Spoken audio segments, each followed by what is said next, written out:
오늘 함께 읽은 이 빌립보서 2장 15절과 16절의 말씀을 통해서 하나님의 흠없는 자녀라는 주제를 가지고 말씀을 전하려고 합니다.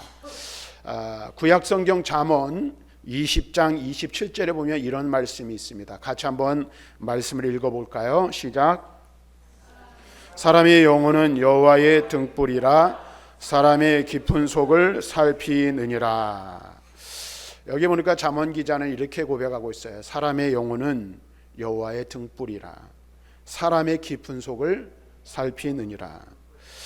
사랑하는 여러분, 하나님은 우리의 삶의 모든 부분을 살펴보고 계시다라는 사실을 여러분들 알고 계십니까? 우리가 어디를 가든지 또 무엇을 하든지 그래서 우리는 하나님 앞에 숨길 수 있는 것이 아무것도 없습니다. 왜냐하면 하나님은 우리의 마음과 생각까지도 다 알고 계시기 때문에 그렇습니다. 그런데 우리는 때때로 이러한 사실을 너무나도 자주 그리고 너무나도 쉽게 잊어버리고 살고 있다라는 거예요. 하나님 앞에서 산다라고 말은 하지만 우리의 삶의 모습과 행동, 우리의 말하는 것들 또는 우리의 생각하는 것들을 가만히 살펴보면 과연 하나님이 내 삶을 지켜보고 계시다라는 사실을 알고 살아가고 있는지 우리가 의문이 들 때가 너무나도 많이 있다라는 거예요. 많은 그리스도인들이 그리스도인이란 이름을 가지고 이 땅을 살아가지만 하나님을 의식하지 않은 채 하나님 앞에서의 삶을 살아야 함에도 불구하고 그와 같은 삶을 살지 못하고 있다라는 사실을 우리는 알아야 한다라는 거예요. 옛날 어떤 수도원이 있었습니다. 근데 그 수도원에 아주 훌륭한 수도원 원장 한 분이 계셨습니다. 근데 이 수도원 원장은 여러 많은 제자들을 두고 있었지만 그 중에서도 유독 한 사람을 매우 극진히 사랑하고 좋아했습니다. 근데 이 수도원 원장이 사랑하고 좋아한 사람은 우리가 일반적인 눈으로 보면 볼품없고 지능도 뛰어나지 않고 볼 때 별 볼 일 없는 사람이었습니다. 그러다 보니 많은 제자들에게 시기와 질투를 받았고 또 원장에 대한 원망이 늘 끊이지 않았습니다. 왜 그럴까요? 왜 저렇게 바보 같은 친구를 우리 원장님은 특별히 좋아하는 거야? 왜 이렇게 사랑하는 거야? 왜 우리보다 더 저 친구를 아끼는 거야? 하는 이런 불평과 원망이 끊이지 않은 거예요. 이것을 이 원장도 모르지 않았습니다. 그래서 어느 날 제자들을 불러 모았습니다. 그러면서 이 원장은 이렇게 이야기를 했어요. 내가 한 친구를 아끼고 사랑하는데 여러분들의 불평과 불만이 어떠한지를 안다. 그러면서 이 원장님이 얘기를 하는 거예요. 내가 이제 하나의 문제를 낼 텐데 그 문제의 해답을 가지고 오면 내가 왜 이 친구를 이렇게 아끼고 사랑하는지를 당신들에게 알려주겠다 한 거예요. 그래서 이 원장님이 문제를 냈는데 어떤 문제를 냈냐면 새를 한 마리씩 제자들에게 나누어 준 거예요. 그러면서 이렇게 이야기를 했습니다. 아무도 보지 않는 곳에서 해가 지기 전까지 이 새를 죽여가지고 오라.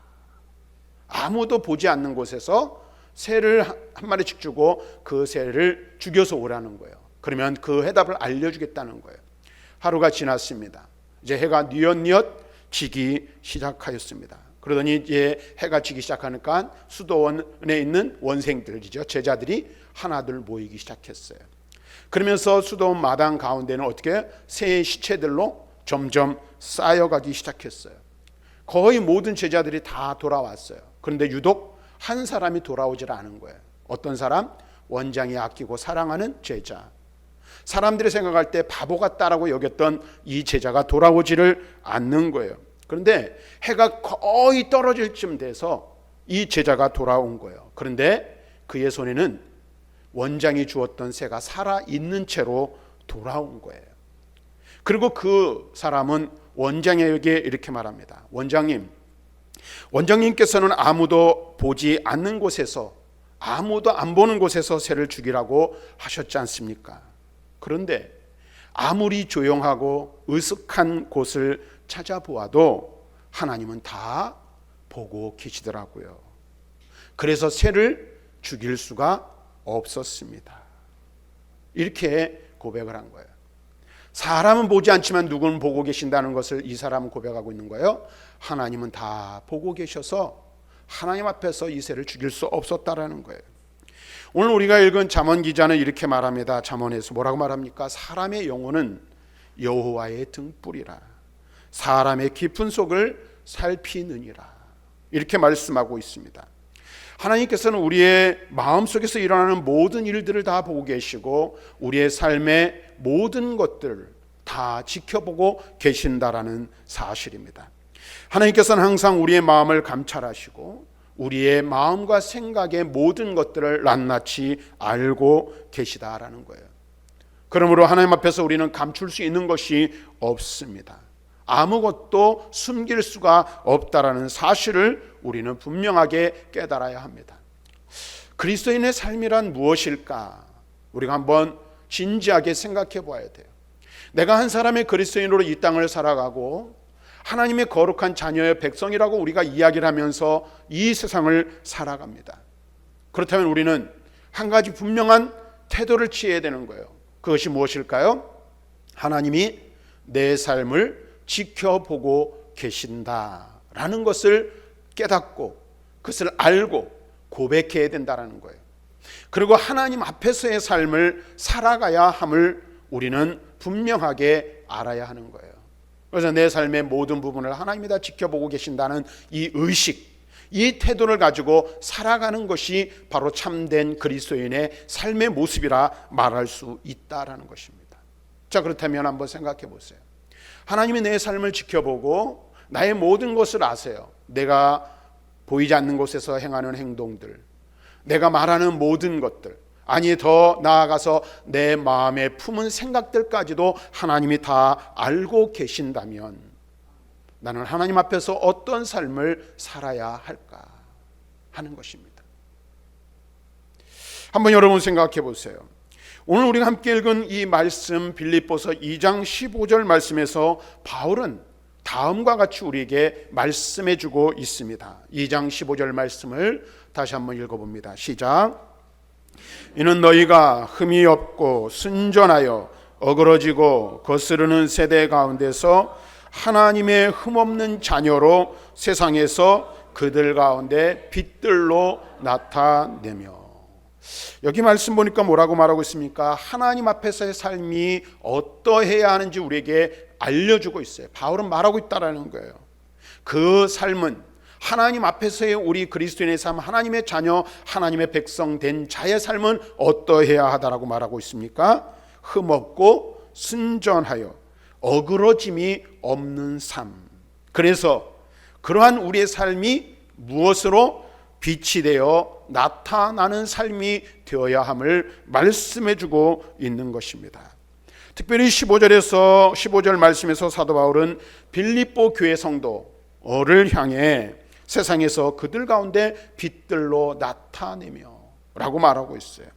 다시 말하면 빌립보 교회 성도와 오늘 이 말씀을 받고 있는 우리 이 시대를 살아가는 모든 그리스도인들은 어떻게 해요? 세상의 빛들로 나타나는 삶이 되어야 한다라는 말씀을 해주고 있는 거예요. 우리가 이미 앞에서 1월, 2월 달에 말씀을 살펴본 것처럼 마태복음 특별히 5장 14절부터 16절 말씀에서 주님이 말씀하셨잖아요. 너희는 세상의 빛이라. 너희 빛을 사람에게 비추어 너희의 착한 행실을 보고 사람들로 하여금 하나님께 영광을 돌리게 하는 것. 이것이 바로 빛된 삶이라고 예수님께서는 말씀하셨어요. 그러니까 오늘 빌립보서 2장 15절의 말씀은 바로 이 마태복음 5장 16절의 말씀을 반영한 것이라고 말할 수 있습니다.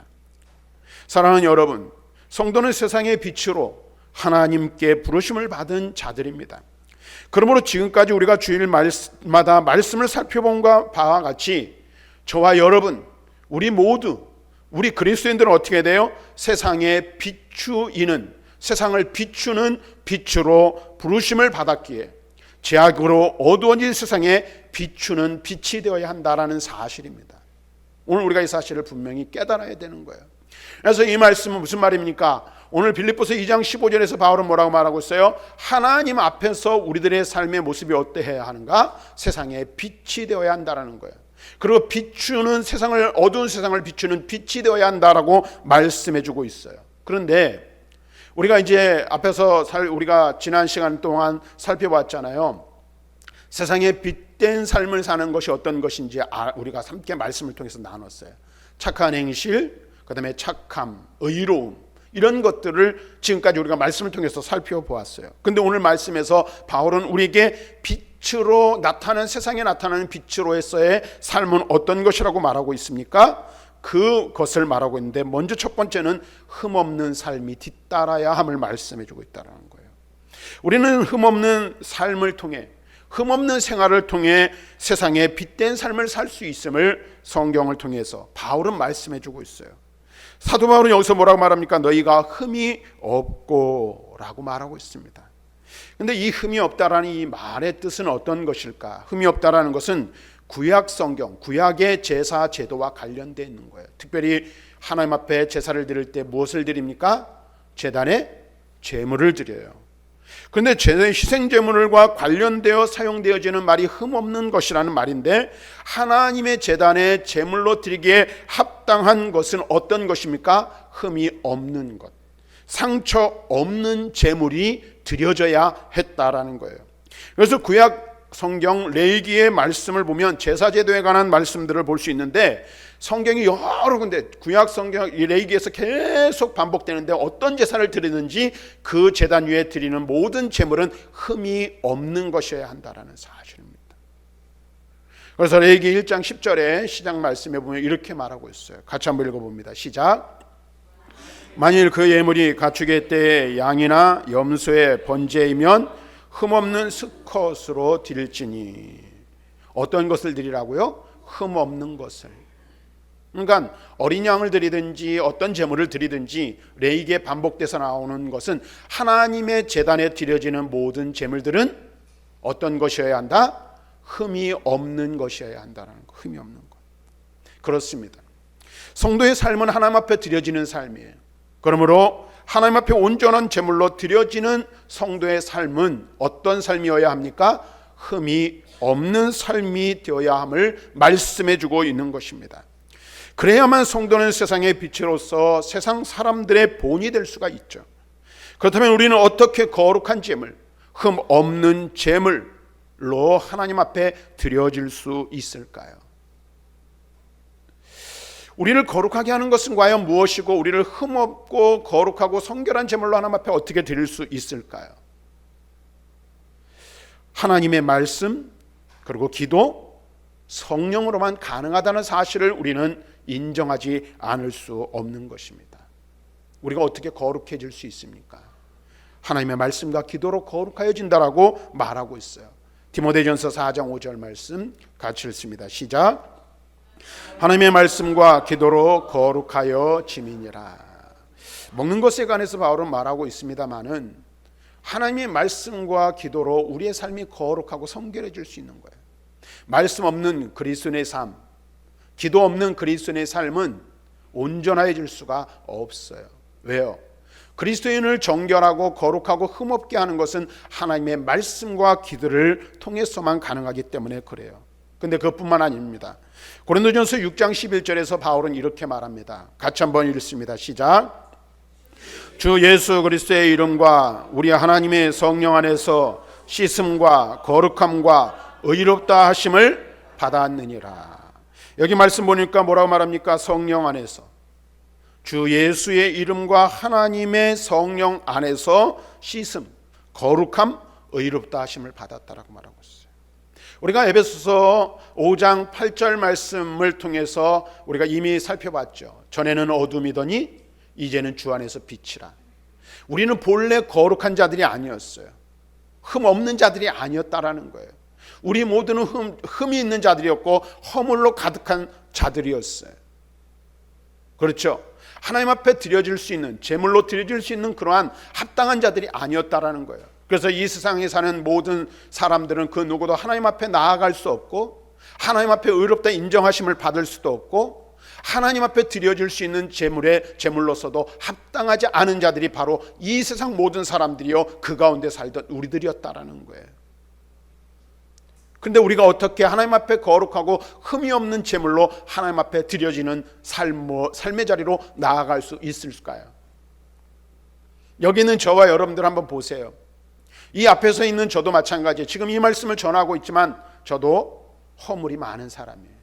연약한 것 투성이입니다. 약점 투성이에요. 부족한 것 투성이에요. 그래서 세상에 어떤 기준을 가지고 들이대면서 저에게 만약에 목사다움이나 성도다움을 요구한다면 내세울 것이 아무것도 없는 사람이 바로 저입니다. 여러분들은 어떻습니까? 우리 모두는요, 아무것도 할 수 없어요. 그걸 하나님 앞에 합당한 어떤 것도 없는 자들이 저와 여러분들이었다라는 거예요. 죄와 허물로 오염되었던 이들이 우리예요. 그래서 에베소서 2장 1절에서 바울은 뭐라고 말합니까? 너희의 허물과 죄로 죽었던 너희라고 분명하게 우리에게 말씀해주고 있습니다. 자, 그런데 그러한 우리에게 우리의 능력이 아닌 하나님의 은혜와 성령의 능력으로 그리스도 예수 안에서 말씀과 성령을 통하여 어떻게 해요? 씻음을 받고 거룩하게 되었다라는 거예요. 우리를 새롭게 하신 이는 누구이십니까? 우리 안에 역사하는 성령이신 줄로 믿습니다. 오늘 우리가 이 사실을 알아야 돼요. 나를 새롭게 하고 하나님 앞에 흠없는 제물로 온전히 서고 하나님의 거룩한 백성으로 서게 할 수 있는 것은 내 힘이나 내 능력이나 내 지혜에서 난 것이 아니라 나를 새롭게 하고 나를 거듭나게 하신 뭐예요? 성령으로 그렇게 되었다라는 거예요. 그래서 요한복음 3장에서 예수님께서는 우리가 하나님 나라를 보고 하나님 나라를 들어갈 수 있는 그 조건을 뭐라고 말하고 있어요? 물과 성령으로 거듭나야만 가능하다라고 말하고 있는 거예요. 물과 성령으로. 우리가 허물투성이었던 우리를 온전하고 거룩하게 하는 이는 성령이시라는 거예요. 그러므로 날마다 하나님의 말씀을 붙들고 기도하며 성령 충만함을 받지 아니하고는 흠없는 자로서 하나님 앞에 설 수 있겠습니까? 내 힘, 내 능력을 할 수 없는 거예요. 이 자리에 앉아있는 여러분, 저를 포함해서 우리 모두는요, 신앙의 경력을 치면 참 대단한 분들이라고 생각을 해요. 저도 50년을 넘게 믿었어요. 교회를 한 번도 떠나본 적이 없어요. 얼마 전에 그런 이야기를 하더라고요. 식사 자리가 한 번 있었어요. 근데 식사 자리가 믿는 분들이 아니라 불신자들도 함께 있었어요. 거기에 이제 연천군 군의원 한 분이 계셨다는 거예요. 목사님은 술을 한 번도 드셔보신 적이 없으십니까? 그걸 물어보는 거예요. 담배를 한 번도 태워본 적이 없으십니까? 물어보더라고요. 어떤 분들은 목사님인데도 좀 드시긴 하던데요, 그러는 거예요. 그래서 한 번도 저는 태어나서 아주 어렸을 때 아버지를 따라 포장마차 가서 막걸리 한 번 먹어본 적 외에는 없습니다. 그랬더니 와, 그러시더라고요. 우리의 살아온 삶의 모습들, 노력들을 보면, 인간적인 조건들을 보면, 이 정도 믿었으니까, 이 정도 했으니까 내가 하나님 앞에서 부끄러움이 없겠지라고 말할 수 있는 사람이 있겠습니까? 술 한 번 안 먹은 거가 자랑이 될 수 있을까요? 아니에요. 아무것도 아니라는 거예요. 하나님이 요구하시는 것은 그러한 것들이 아님을 우리는 너무나도 잘 알고 있죠. 우리는요, 우리의 인간의 육정, 이 마음속에서 끓어오르는 이 욕심들을 제어할 수 있는 능력조차 없는 이들이 바로 저와 여러분들이 얼마나 연약한 자들입니까? 그래서 우리는 수많은 우리 속에서 끓어오르는 이 욕심들로 인해서 그 앞에 무릎 꿇을 때가 얼마나 많이 있는지 몰라요. 너무나도 연약하다는 것이. 그래서 성경 뭐예요? 육신의 정욕, 안목의 정욕, 이색의 자랑, 이것들이 우리를 늘 올가매고 있고, 그런 것들 앞에 우리는 힘없이 넘어지고 쓰러질 때가 너무나도 많은 존재들이 바로 저와 여러분들이라는 거예요. 그래서요, 우리의 힘으로, 우리의 능력으로, 우리의 가진 어떤 것으로 우리는 하나님 앞에 흠없는 모습으로 살아갈 수 있는 자들이 아니라는 사실이에요. 하나님 마음에 합당하게 살아가는 것이 내 힘과 내 능력으로 될 수 있는 것이 아니라는 거예요. 왜 그럴까요? 우리는 연약하고 이 세상에는 유혹들이 너무나도 많이 있고, 우리를 대적하는 대적 마귀는 우리보다 너무나도 강해서 우리는 너무나도 쉽게 넘어질 수밖에 없고, 전쟁에 나가 영적 전쟁에서 패배할 수밖에 없는 그러한 연약한 자들이기 때문에 그래요. 그런데 우리로 하여금 이기게 하시고 하나님 앞에 온전히 서게 하시는 것이 있어요. 그럴 수 있는 길이 있어요. 그것이 무엇입니까? 하나님의 말씀과 기도를 통하여 성령으로 충만할 때, 성령의 능력에 붙잡힌 바 될 때, 나는 할 수 없으나 나는 약하지만 누구로? 성령의 능력으로, 성령이 부어주시는 힘으로, 성령이 주시는 지혜와 명철함으로 세상 유혹을 물리칠 수 있고 육신의 종욕을 제어할 수 있고 오직 하나님의 말씀으로 서서 나아갈 수 있게 되는 거예요. 오늘 우리가 이 사실을 분명히 알아야 돼요. 저와 여러분들이 세상에 빛된 삶을 살기를 원하십니까? 그러면 흠없는 자가 되어야 돼요. 근데 흠없는 자가 되는 것은 내 힘과 내 능력으로 되는 것이 아니란 사실을 우리 인정하고 고백하는 데서부터 출발해야 되는 거예요. 오직 하나님의 은혜와 능력이 아니면 하나님 앞에 설 수 없음을 깨닫고 날마다 하나님의 은혜를 구하고 말씀을 붙들고 기도하며 성령의 충만함을 구하여 성령의 능력을 힘입고 하나님 앞에서 온전히 서서 살아가야 할 줄로 믿습니다. 그래서 저와 여러분들이 정말로 모든 사람들이 볼 때 모든 세상 가운데서 인정받을 만한 그런 자가 되어야 돼요.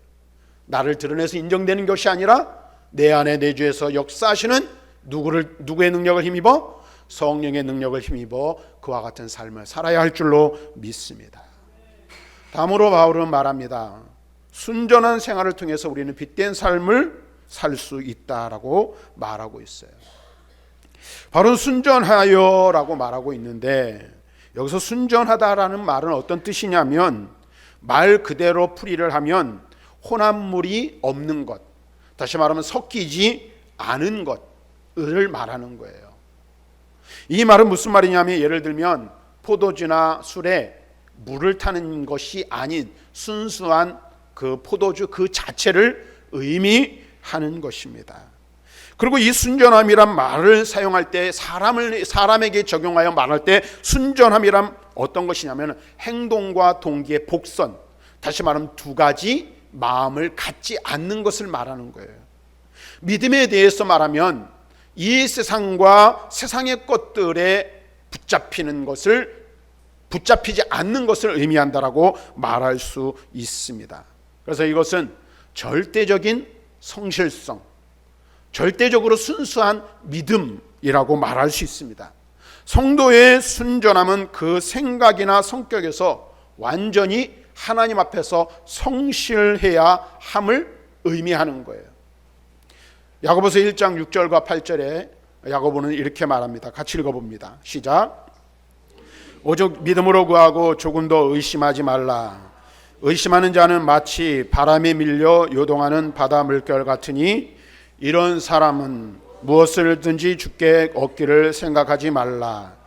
두 마음을 품어 모든 일에 정함이 없는 자로다. 두 마음을 품어 모든 일에 정함이 없다라는 이 말의 의미는 뭐예요? 앞에 이렇게 말하고 있어요. 오직 믿음으로 구하고 의심하지 않는 것. 다시 말하면 믿음과 의심은 동반될 수 없는 것임을 말해주고 있는 거예요. 그런데 오늘 많은 그리스도인들은 보면 어떻게 두 마음을 품는 경우들을 보게 되는 거예요. 하나님이 해주신다 그랬는데 과연 될까? 하나님은 살아계신다고 하시는데 정말로 살아계실까? 기도하면 하나님께서 반드시 응답해 주신다고 했는데 정말로 이 일이 가능한 것일까? 이런 생각들이 우리 마음에 들 때가 있다는 거예요. 또 어떤 경우가 있습니까? 하나님을 사랑한다라고 고백하면서 무엇을 더 사랑해요? 이 세상의 것들을 더 사랑하는 경우들이 있다라는 거예요. 이것이 두 마음을 갖는 거예요. 그리고 이것은 어떠하다? 순전한 것이 아니라고 말하고 있는 거예요. 근데 오늘날 많은 그리스도인들이 하나님 앞에서 살아간다라고 고백하면서 회색지대에 머물러 있고 세상과 하나님께 양다리를 거쳐 생활하는 경우들이 있음을 보게 된다는 것이죠. 야고보서 4장 8절 말씀을 한번 보겠습니다. 같이 읽습니다. 시작. 가까이 하라. 그리하면 너희를 가까이 하시리라. 죄인들아 손을 깨끗이 하라. 두 마음을 품은 자들아 마음을 성결하게 하라. 우리가 살아야 할 삶의 모습, 우리가 나가야 할 방향은 어디입니까? 무엇입니까? 하나님께로 가까이 나아가는 삶이에요. 하나님께로 가까이 나아가. 두 마음을 품는 게 아니에요. 우리가 가는 길은 오직 한 길이에요. 한 길. 우리가 걸어가야 할 길, 우리가 향해야 하는 길은 오직 한 길인데 그 길이 어디입니까? 하나님께로 향하여 나아가는 거예요. 하나님께로만. 하나님께로 향하여 나가면서 잠깐만 뭐 합니까? 뒤돌아보는 거예요. 뒤돌아보는 거예요. 그러면 하나님 앞에 순전한 거예요? 순전하지 못한 거예요. 두 마음을 품는 거예요. 오늘 우리가 이 사실을 분명히 깨달아야 돼요. 하나님 앞에서 순전함은 믿음으로 오직 하나님만을 바라보고 하나님만을 의지하는 것을 의미합니다. 그러므로 저와 여러분, 우리 모두는 오직 하나님만을 바라보고 믿음으로 행하는 순전한 믿음의 사람이 되어야 할 줄로 믿습니다. 우리의 마음속에 오직 하나님께로만 향한 마음으로 가득 차야 한다라는 거예요. 사랑하는 성도 여러분, 그래서 바울은 우리에게 이런 말을 하고 있습니다. 에베소서 5장 8절 9절 시작. 너희가 전에는 어둠이더니 이제는 주 안에서 빛이라. 빛의 자녀들처럼 행하라. 빛의 열매는 모든 착함과 의로움과 진실함에 있느니라. 이미 우리가 지난 설교 시간에 이것을 통해 살펴보았는데, 우리가 전에는 어둠이었어요. 그러니까 어둠에 있을 때는 어둠의 일을 행하는 거예요. 어둠 가운데 있는 사람처럼 살 수밖에 없는 거예요. 그런데 이제 우리는 어떻게 됐어요? 빛의 자녀가 되었어요. 주 안에서 빛이 되었죠. 그럼 어떤 삶을 살아야 돼요? 빛된 삶을 살아야 하는 거예요. 근데 자꾸만 우리는 어떤 삶을 살려고 해요? 어둠의 일을 생각하고 과거에 어두웠던 생활을 벗어나지 못하고 과거에 얽매이는 삶을 사는 경우들을 보게 되는 거예요. 우리가 그리스도를 모를 때에는 세상의 불신자들처럼 영적 무지와 온갖 불의와 죄악의 열매들을 맺으며 살아왔어요. 그러나 이제는 그리스도 예수를 믿음으로 그 보혈로 말미암아 우리의 양심이, 우리의 영혼이 깨끗하게 된 거예요. 더러웠던 우리가 그리스도의 보혈로 완전히 목욕하여 씻김 받은 거예요. 새 사람 된 거라는 거죠. 그럼 새 사람 되었으면 어떻게 돼요? 우리는 하나님 앞에서 그리스도의 보혈로 깨끗하게 된 자처럼 흠없고 순전한 제물이 되어 하나님 앞에 드려지는 삶을 살아야 한다라는 거예요. 이를 위해서는 어떻게 돼요? 세상 사람들에게는 원망과 시비거리가 없이 행해야 하는 거예요. 이것이 진정 세상의 빛들로 나타나는 성도들의 생활이라 말할 수 있는 거예요. 하나님 앞에서는 거룩하고 순전한 제물로 하나님 앞에 드려져야 하지만, 성령으로 행하는 삶을 살아야 하지만, 세상 가운데 빛된 삶을 살기 위해서는 어떻게 해요? 원망과 시비거리가 있어서는 안 됨을 말씀해주고 있는 것입니다. 말씀을 좀 정리해 가도록 하겠습니다. 시간이 어느 정도 돼서요. 성경을 몇 군데 보겠는데 골로새서 1장 22절 말씀 같이 읽어봅니다. 시작. 이제는 그의 육체의 죽음으로 말미암아 화목하게 하사 너희를 거룩하고 흠없고 책망할 것이 없는 자로 그 앞에 세우고자 하셨으니. 자, 여러분 잘 들으세요. 하나님께서는 우리를 흠없는 제물로 받으시고 흠없는 거룩한 하나님의 자녀 하기 위해서 어떤 일을 하셨습니까? 하나님의 아들 예수 그리스도를 십자가에 못 박아 죽이셨어요. 그리고 하나님과 원수되었던 저와 여러분이 어떻게 해요? 하나님과 화목하게 된 거예요. 예수 그리스도께서 우리를 대신하여 십자가에 죽으신 이유, 저와 여러분을 위하여 십자가 희생을 치르신 이유가 무엇입니까? 너희를 거룩하고 흠없고 책망할 것이 없는 자로 그 앞에, 누구 앞에? 하나님 앞에 세우기 위해서입니다. 믿으십니까? 자신이 없어요. 믿으십니까? 저와 여러분들을 위하여 예수님께서 죽으신 이유가 뭐라고요? 하나님 앞에서 흠없고 거룩하여 흠없고 책망할 것이 없는 자로 세우기 위해서 그 일을 하셨다는 거예요. 십자가의 대속의 죽음을 죽으셨다라는 것입니다. 이 사실을 잊지 말아야 되는 거예요. 이 사실을 마음에 새겨야 하는 거예요. 왜 나를 하여금 예수 믿어 구원 얻게 하셨는지를 알아야 한다는 거예요. 데살로니가전서 5장 23절 말씀 같이 읽습니다. 시작. 평강의 하나님이 친히 너희를 온전히 거룩하게 하시고 또 너희의 온 영과 혼과 몸이 우리 주 예수 그리스도께서 강림하실 때에 흠없게 보존되기를 원하노라. 우리를 향하신 하나님의 뜻, 우리를 향하신 하나님의 마음이 무엇일까요? 우리 예수 그리스도를 통해서 그 보혈로 우리를 완전하게 깨끗하게 씻으신 거예요. 그리고 우리의 영과 혼과 몸이 예수 그리스도께서 이 땅에 다시 오시는 그날까지 어떻게 해요? 흠 없이 보존되기를 원하는 것이 우리를 향하신 하나님의 뜻인 줄로 믿습니다. 그러면 하나님 나라를 향하여 나아가는 저와 여러분들의 삶이 어떠해야 합니까? 하나님 앞에서 흠이 없고 순전한 삶이 되어야 한다는 거예요. 근데 앞에서 말씀드린 것처럼 그런 삶이 내 힘으로, 내 능력으로, 내 지혜로 가능합니까? 안 된다 그랬어요. 그럼 무엇으로 가능하다 그랬어요? 오직 성령의 도우시는 은혜와 능력으로만 가능한 거예요.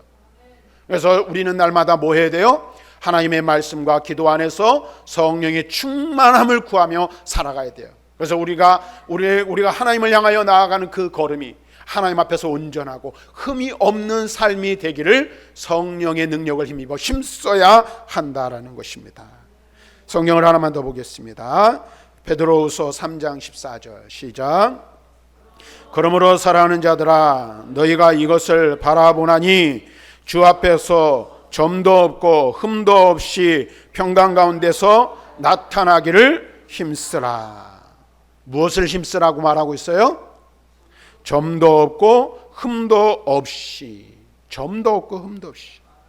우리는 거룩한 삶을 위해 하나님 앞에 성결한 삶을 살기 위해 뭐 해야 합니까? 힘써야 하는 거예요. 근데 언제까지? 언제까지? 따라합시다. 주님 다시 오실 때까지. 다시 한번. 주님 다시 오실 때까지. 주님 다시 오실 때까지 우리는 흠없는 삶을 힘써 살아가야 하는 거예요. 근데 누구의 능력을 힘입어? 누구의 능력을 힘입어? 내 능력 힘입어? 내 지혜를 의지해서? 그것이 아니라 내 안에 내주에 계신 성령의 능력을 힘입어 성령의 인도하심을 따라 그와 같은 삶을 살아가야 할 줄로 믿습니다. 오늘 저와 여러분들이 하나님 앞에서 빛들로 나타나야 돼요. 우리를 빛으로 부르셨고 빛의 자녀로 삼으셨고 세상의 빛이라고 우리에게 말씀하셨어요. 우리는 빛의 삶을 살아가야 하는 자들이에요. 그러기 위해서는 우리에게 무엇이 요구된다고 말하고 있습니까? 본문은 흠없고 순전한 삶이 요구된다라고 말하고 있어요. 저와 여러분들이 하나님 앞에 흠없고 순전한 하나님의 거룩한 사람들로 서시기를 바랍니다. 그러나 또한 여러분들이 분명하게 알아야 될 것은 내 힘과 내 의지와 내 능력으로 될 수 없다는 사실을 깨닫고 나의 연약함을 고백하고 내 안에 내주에 계신 성령으로 충만하여 성령이 나를 인도하시고 성령이 나를 붙들어 주시고 성령이 나에게 능력을 부어주시고 성령의 능력과 은혜를 힘입어 빛된 삶, 흠없고 순전한 삶을 살아갈 수 있는 자신이 되기를 위해서 날마다 간구하는 저와 여러분들이 되시기를 주님의 이름으로 간절히 축원합니다.